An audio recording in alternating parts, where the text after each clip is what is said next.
కర్నూలు జిల్లా Emmiganur municipal council సమావేశ మందిరం నందు బుధవారం municipal chairman doctor KS Raghu అధ్యక్షతన municipal vice chairman 1, vice chairman 2, ward కౌన్సిలర్లు, ప్రతిపక్ష టీడీపీ ఫ్లోర్ లీడర్, టీడీపీ కౌన్సిలర్లు, కమిషనర్ ఎన్ గంగిరెడ్డి, సంబంధిత శాఖల అధికారులు పాల్గొని మున్సిపల్ ఆర్థిక పద్ధతులపై సమావేశం నిర్వహించారు. ముందుగా సమావేశంలో వార్డు కౌన్సిలర్ ఇషాక్ సతిమణి ఆకస్మిక మృతిపై సంతాపాన్ని తెలియజేస్తూ కొద్దిసేపు మౌనం పాటించారు. ఈ సందర్భంగా 2024-25వ సంవత్సరంలో ఆర్థిక పద్ధతులను అధికారులు చదివి వినిపించారు. అనంతరం వార్డుల్లోని పలు సమస్యలను వార్డు కౌన్సిలర్లు లేవనెత్తారు. కమిషనర్, వార్డు కౌన్సిలర్లు ప్రస్తావించిన అంశాలపై సానుకూలంగా అన్ని సమస్యలు పరిష్కరిస్తామని తెలిపారు. ఎమ్మిగనూరు పట్టణాభివృద్ధిలో భాగంగా మున్సిపల్ కమిషనర్ ఎన్ గంగిరెడ్డి పనితీరు చాలా బాగుందని అభిప్రాయం వ్యక్తం చేశారు. చివరిగా కౌన్సిల్ సభ్యులకు వేతనాలు ఇవ్వాలని మున్సిపల్ వైస్ చైర్మన్ 2 ప్రస్తావించారు. అనంతరం పట్టణ ప్రజలు వారి సమస్యలు పరిష్కరిస్తారనే ఉద్దేశంతోనే ఓటు వేసి గెలిపిస్తే గత 4 నెలల్లో కేవలం వాగ్వివాదాలతోనే ముగిశాయని, పట్టణ ప్రజల సమస్యల పరిష్కారం దిశగా కౌన్సిల్ సమావేశం జరిగేలా నిర్వహించాలని చైర్మన్ కోరారు. ఎప్పుడు మిగులు బడ్జెట్ తోనే ఉంటుంది అధ్యక్ష. దానికి తోడు ఇప్పుడు ఎస్సీ గ్రాంట్స్ స్టేట్ నుంచి రావడం వల్ల మనం అభివృద్ధిలో ఇంకా ముందుకు పోయే అవకాశం ఉంది అధ్యక్ష. దానికి తోడు అధ్యక్ష, ఈరోజు మన ఎమ్మిగనూరు మున్సిపాలిటీకి రీసెంట్గా ఒక డైరెక్షన్ వచ్చింది అధ్యక్ష కమిషనర్ గారికి. ఇప్పటి నుంచి మన ఎమ్మిగనూరు మున్సిపాలిటీలో మన మిగులు నిధులు ఉన్నాయి అధ్యక్ష. ఆ నిధులను మనమే డైరెక్ట్గా ఉపయోగించుకునే అవకాశాన్ని ఏప్రిల్ నెల నుంచి మా రాష్ట్ర ప్రభుత్వము ఒక డైరెక్షన్ ఇవ్వడం జరిగింది అధ్యక్ష. ఏం జరుగుతుందంటే అధ్యక్ష, గతంలో అధ్యక్ష నేను మాట్లాడిన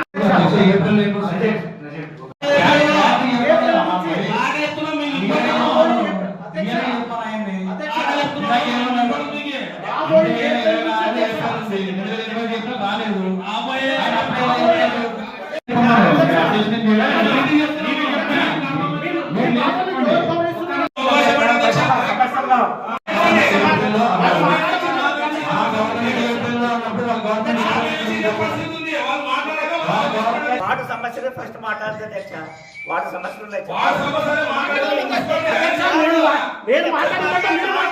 ఎప్పుడు మాట్లాడి ఊకే ఇదొక రాజకీయ పార్టీలు మాట్లాడతారు, బయట మాట్లాడుతున్నాం అవన్నీ.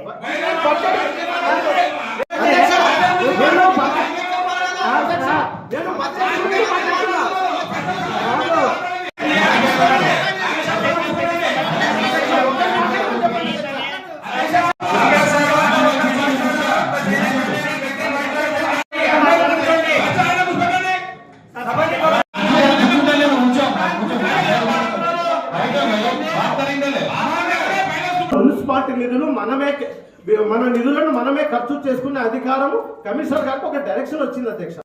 వాళ్ళకి అర్థమవుతుంది అధ్యక్ష. గత 4 నెలల నుంచి కూడా కౌన్సిల్ ఇదే జరుగుతుంది అధ్యక్ష. దీని గురించి కూడా మన పట్టణ ప్రజలు చాలా బేజారు పడుతున్నారు అధ్యక్ష. మున్సిపాలిటీ మిగులు బడ్జెట్ లో ఉంది. మనం CMFS ద్వారా నిధులను మనకు కేటాయించేవారు. ఆ CMFS తెచ్చింది కూడా మా చంద్రబాబు నాయుడు గారే.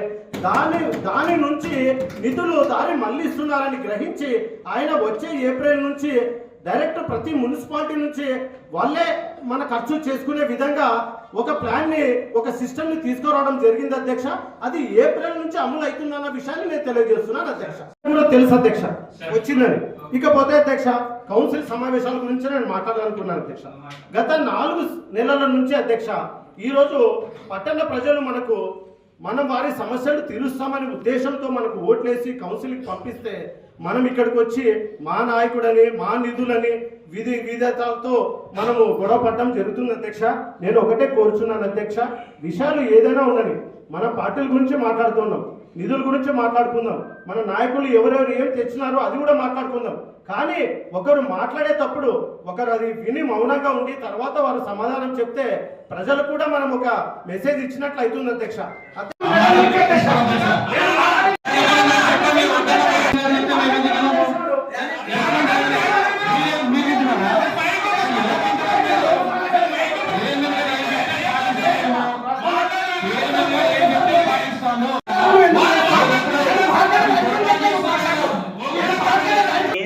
తీసుకోలేదు సార్.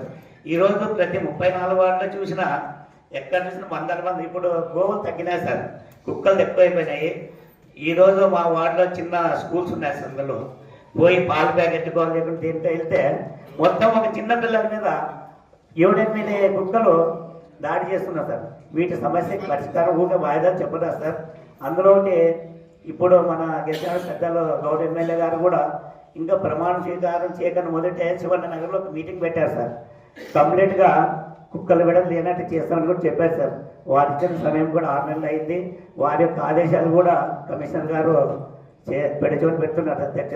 ఒక విషయం కుక్కల మీద ప్రధాన సమస్య సార్. అలాగే అన్ని విషయాల మీద ఈ జాతర వస్తుంది సార్.